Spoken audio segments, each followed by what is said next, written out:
Alhamdulillah, la haula wa la quwwata illa billah. A'udzu billahi minasyaitonir rajim. Huwallazi khalaqakum min turabin tsumma min nutfatin tsumma min 'alaqatin tsumma yukhrijukum tiflan tsumma litabluhu asyuddakum tsumma litakunu syukuban wa minkum may yutawaffa min qabl walitabluhu ajalan musamma wa la'allakum ta'qilun. Jamaah Masjid Walidah Dahlan yang dirahmati Allah, tidak terasa kita tinggal 6 ya, masih 6 hari lagi. Semoga kita masih diberikan kekuatan, kesehatan, keselamatan, semangat, jiwa ikhlas, tetap dalam capaian dalam kegiatan Ramadan, mendapatkan maghfirah dan dihindarkan juga dari api neraka. Terima kasih kepada panitia Masjid Walidah Dahlan yang telah menjadwalkan saya untuk bisa membagi sedikit apa yang saya ketahui. Tema yang diberikan pada kajian tarawih hari ini sangat seksi ini, tentang kesehatan reproduksi dalam perspektif Islam. Penciptaan makhluk yang bernama manusia setelah makhluk-makhluk lainnya mempunyai tujuan penciptaan manusia di muka bumi, bahkan termasuk di dalamnya ketidaksetujuan makhluk sebelumnya, yaitu malaikat, karena kecenderungan manusia untuk berperilaku buruk dibanding dengan malaikat.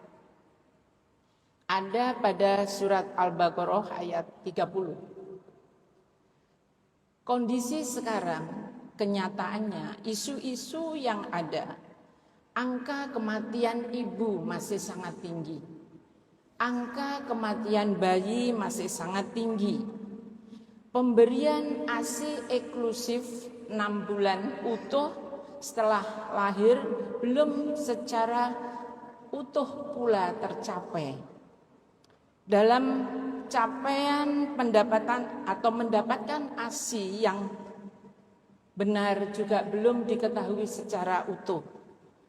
Perilaku hidup bersih dan sehat yang ada di masyarakat saat ini juga masih banyak yang belum sesuai. Kekerasan berbasis gender, isu-isu reproduksi, pernikahan anak, dan seterusnya. Jamaah tarawih Masjid Walidah Dahlan yang dirahmati Allah, apa itu kesehatan reproduksi? Konteks kesehatan reproduksi yaitu keadaan sejahtera fisik, mental, sosial secara utuh, tidak semata-mata bebas dari penyakit atau kecacatan. Dalam semua hal yang berkaitan dengan sistem reproduksi serta fungsi dan prosesnya. Jadi ada 3, selain sistemnya, fungsinya, dan prosesnya. Ruang lingkup kesehatan reproduksi ini ada pada kesehatan ibu. Mohon maaf bapak-bapak, bapak punya ibu, bapak juga punya anak perempuan. Ya.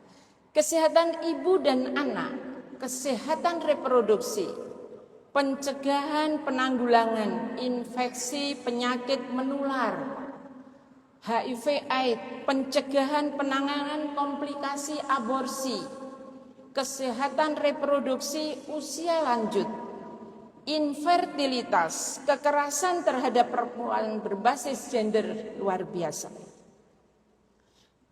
Semakin banyak yang ada pada kondisi saat sekarang. Nah, bagaimana dalam sebuah sistem reproduksi merupakan sistem yang mengalami perubahan paling besar karena sistem ini yang menjalani fungsi kehamilan, organ yang tergolong di dalam sistem secara jelas menunjukkan perubahannya.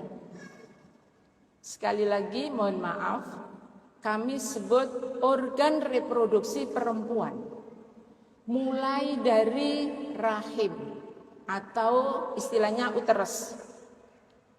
Perubahan yang sangat alami, perubahan yang terjadi pada rahim, terjadi akibat proses reproduksi sebagian besar terjadi pada rahim. Rahim merupakan tempat pertemuan hingga sempurnanya proses tumbuh kembang janin. Uterus atau rahim itu merupakan tempat ternyaman janin, karena merupakan rumah pertama bagi janin. Kita membayangkan, kita tidak bisa mengingat pada saat kita di dalam rahim. Siapa yang ingat pada saat itu kita bagaimana? Saya kira tidak ada yang tahu dan ingat. Uterus dan atau dalam rahim, kehamilan merupakan hal yang sangat berkaitan. Uterus merupakan pemeran utama yang menentukan kesehatan dan normalitas kehamilan. Rahim seorang perempuan. Pentingnya rahim yang ada di dalam Al-Quran surat Al-Mursalat disebutkan dari ayat 21 sampai 23. Kemudian kami letakkan ia dalam tempat yang kokoh rahim sampai waktu yang ditentukan. Lalu kami tentukan bentuknya, maka kamilah sebaik-baik yang menentukan. Allahu Akbar. Saya kira apa yang terjadi di dalam kondisi fisik yang ada dalam rahim ini. Yang kedua yang mungkin, mohon maaf, vulva vagina. Proses kehamilan juga menyebabkan terjadinya perubahan pewarnaan yang ada di dalam alat kelamin perempuan yang di luar, ya. Kemudian juga yang ada di dalam, ya, yang tidak bisa dilihat, ovarium. Pada kehamilan minggu-minggu pertama, fungsi ovarium, ya, ini perlu kita belajar bersama, ya. Ovarium itu bertugas menghasilkan progesteron, hormon estrogen dan progesteron.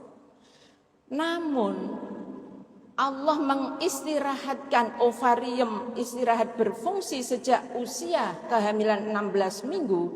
Karena pada usia ini, kehamilan ini, plasenta telah dibentuk. Ari-ari sudah dibentuk, secara sempurna terbentuk, dan akhirnya itu mengambil alih fungsi ovarium. Jamaah Masjid Walidah Dahlan yang dirahmati Allah, apa sebenarnya yang terjadi di dalam lingkup kesehatan reproduksi? Kehamilan itu sendiri dalam Al-Quran merupakan hal yang harus diperhatikan. Proses reproduksi perempuan sangat berat. Wahnan ala wahnim, dalam surat Luqman 14. Kehamilan itu merupakan suatu kebesaran Allah. Siapa yang mengkhianati bahwa seorang perempuan yang hamil tidak disyukuri, ya. Karena proses kehamilan berasal dari dua sel yang berkembang menjadi sosok bayi yang beratnya bisa mencapai 4 kilogram. Dan terdapat di dalam rahim yang pada awalnya hanya berukuran segenggam tangan. Firman Allah yang menjelaskan tentang kehamilan banyak diungkap. Ada salah satu dalam Al-Quran surat Al-Ghafir ayat 67. Dialah yang menciptakan kamu dari tanah, kemudian dari setetes mani, sesudah itu dari segumpal darah, kemudian dilahirkannya kamu sebagai seorang anak, kemudian kamu dibiarkan hidup supaya kamu sampai kepada masa dewasa, kemudian dibiarkan hidup sampai tua. Di antara kamu ada yang diwafatkan sebelum itu, Kami berbuat demikian supaya kamu sampai kepada ajal yang ditentukan dan supaya kamu memahami. Firman Allah tersebut menjelaskan bahwa kehamilan itu merupakan proses penciptaan yang dilakukan oleh Allah yang Maha Besar. Terjadinya kehamilan dengan sangat sempurna dan kompleks, tidak asal ya dalam sebuah kehamilan itu terjadi. Penciptaan manusia dimulai dari sepasang sel yang berukuran kecil yang pada akhirnya dapat tumbuh di luar rahim dan mengalami pertumbuhan dan perkembangan sehingga menjadi dewasa. Mari kita renungkan bagaimana perwujudan jati diri kita sampai sekarang. Allah telah menyiapkan tubuh perempuan untuk mampu menjalani proses kehamilan, persalinan, menyusui yang tidak mudah dijalani oleh masing-masing orang punya spesifikasi tersendiri.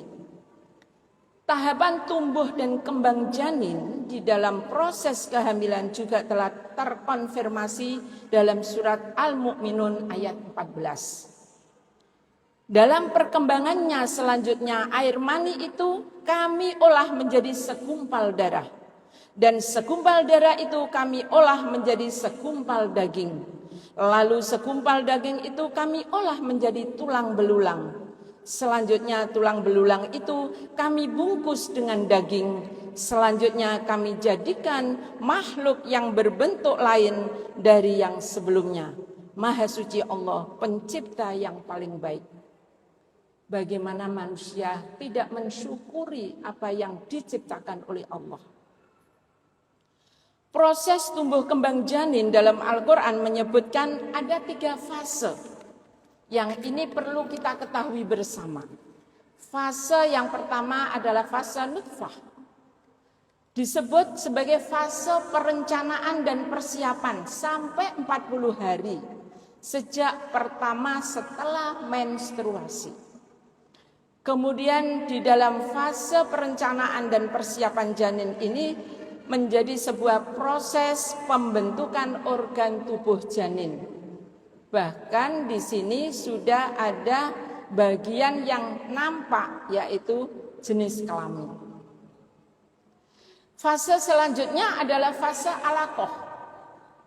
Fase ini pelaksanaannya sebagai sebuah pelaksanaan pembangunan dengan cepat. Fase ini hasil konsepsi seolah-olah tergantung dari dinding rahim. Kesuburannya bagaimana? Kadang-kala orang bertanya, di rahimnya gimana? Gitu ya.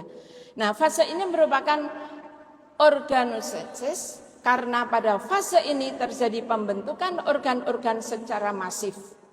Umumnya sudah menggambarkan wujud manusia walaupun masih dalam bentuk pertama seperti cecak, kemudian seperti tikus dan seterusnya besarannya. Selanjutnya fase mudghah. Fase ini bermakna bahwa segumpal daging karena ada fase ini terbentuknya tulang yang diselubungi oleh otot-otot dan fase ini berakhir saat ditiupkannya ruh. Hasil deteksi jenis kelamin janin terkadang menjadi beban bagi ibu atau ayah. Datang ke dokter, dok saya pengen USG. Kenapa harus USG? Pengen lihat jenis kelaminnya anak saya apa. Terus kalau laki, ibu pengennya perempuan mau apa? Bingung juga ibunya nggak bisa menjawab. Bapaknya nih yang kepengen tahu, malah ribut dalam sebuah klinik. Sering terjadi seperti itu. Nah, kadang-kala ini menjadi sebuah beban bagi ibu ataupun ayah. Karena keinginan dari kedua belah pihak itu lebih menginginkan jenis kelamin tertentu.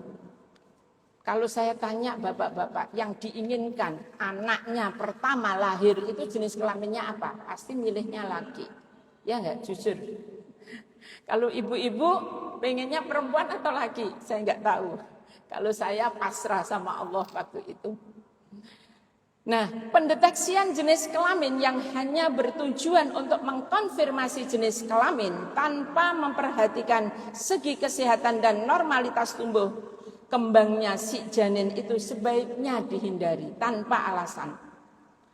Keinginan keluarga yang menginginkan keturunan dengan jenis kelamin tertentu bahkan bisa memicu keinginan untuk melakukan rekayasa jenis kelamin pada janin. Nah, rekayasa genetika dalam rahim untuk menentukan bahwa membatasi jenis kelamin laki atau perempuan seperti yang diinginkan pada pasangan suami istri melalui keilmuan. Dengan saat ini banyak kecanggihan teknologi sebenarnya merupakan lanjutan perkembangan yang sudah tercipta, yang sudah ada adalah proses inseminasi buatan atau proses penanganan bayi tabung. Oleh karena itu, ovum yang telah dibuahi oleh sperma yang dibiakkan dimasukkan ke dalam rahim, itulah proses teknologinya. Nah, saat ini kita dihadapkan dengan kecanggihan teknologi. Dunia kedokteran akan tetap dan tidak mau disalahkan juga ya oleh beberapa orang dengan memanfaatkan jenis kelamin dari jenis yang diinginkan. Tim medis memadupadankan proses pembuatan genetika sehingga calon keturunan dengan jenis kelamin tertentu sesuai dengan permintaan klien. Hal ini dikatakan sebagai unsur pencampuran kuasa Allah. Dan tentunya ini hal yang tidak diperbolehkan. Pemanfaatan kecanggihan ilmu kedokteran dengan inseminasi buatan diperbolehkan dalam Islam untuk tujuan mengupayakan memperoleh keturunan setelah berbagai cara yang halal dan alami dilakukan namun tidak membuahkan hasil. Inseminasi buatan pun memiliki syarat yakni sel telur dan sel sperma berasal dari pasangan suami istri yang sah serta dimasukkan ke dalam rahim istri bukan rahim orang lain. Kebenaran hanya milik Allah, kesalahan ada pada saya. Billahi taufik wal hidayah, nasru minallah wa fathun qarib. Assalamualaikum warahmatullahi wabarakatuh.